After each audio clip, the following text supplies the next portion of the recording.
ಅಂದ್ರೆ ನೀವು ತುಂಬಾ ಪಾತ್ರಗಳನ್ನ ನಿರ್ವಹಿಸಿದ್ದೀರಾ, ಹಲವಾರು ಪಾತ್ರಗಳನ್ನ ಮಾಡಿದ್ದೀರಾ. ರಂಗಭೂಮಿಲಿ ಆಗಿರ್ಲಿ, ಇಂಡಸ್ಟ್ರಿಯಲ್ಲಿ ಆಗಿರ್ಲಿ, ಸೀರಿಯಲ್, ಸಿನಿಮಾ ಪ್ರತಿಯೊಂದು ಮಾಡಿದ್ದೀರಾ.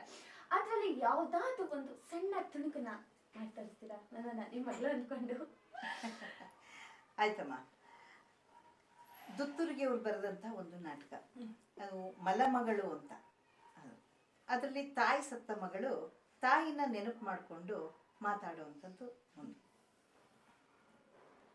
ತಾಯಿಯ ನೆನೆದರೆ ತಾವರೆ ಅರಳುವ, ತೆರದಲ್ಲಿ ಸಂತಸ ದೊರೆಯುವುದು. ಗತಿಸಿದ ಮಾತೆಯ ಸ್ಮೃತಿ ಮನದಲ್ಲಿ ಬರೆ ಹತಭಾಗಿಯುತ ನೆನೆಯುವುದು. ಹತಭಾಗಿಯುತ ನೆನೆಯುವುದು. ಮರದಲ್ಲಿ ಬೆಳೆಯುವುದು ಹೂಚಿಗುರು, ಆಸರವದಕ್ಕೆ ಕೆಳಗಿನ ಬೇರು. ತಾಯಿ ಇರಲು ಸುಖವು ತವರು, ತಾಯಿ ಇರಲು ಸುಖವು ತವರು.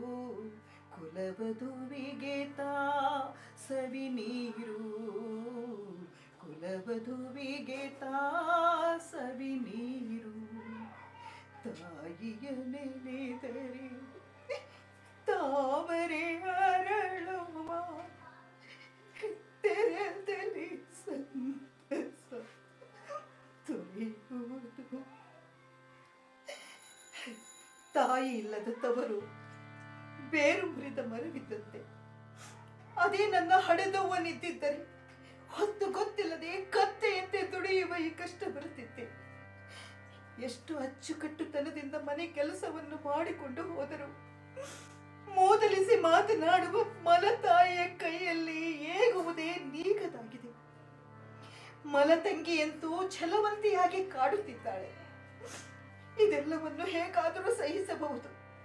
ಆದರೆ ನನ್ನ ಕಷ್ಟ ಕಂಡು ಕಣ್ಣೀರಿಡುವ ನನ್ನ ತಂದೆಯ ಭಾವಚಿತ್ರ ನನ್ನ ಕಣ್ಣೆದುರು ಬಂದಾಕ್ಷಣ ನನ್ನ ಹೃದಯವೇ ಒಡೆದು ಹೋಗುತ್ತದೆ. ಒಟ್ಟಾರೆ ತಾಯಿ ಇಲ್ಲದ ತವರಿನಲ್ಲಿ ಬದುಕುವುದೆಂದರೆ ನೀರಿಲ್ಲದ ಬಾವಿಯಲ್ಲಿ ಹಾರಿಕೊಂಡಂತೆ. ನೀರಿಲ್ಲದ ಬಾವಿಯಲ್ಲಿ ಹಾರಿಕೊಂಡ.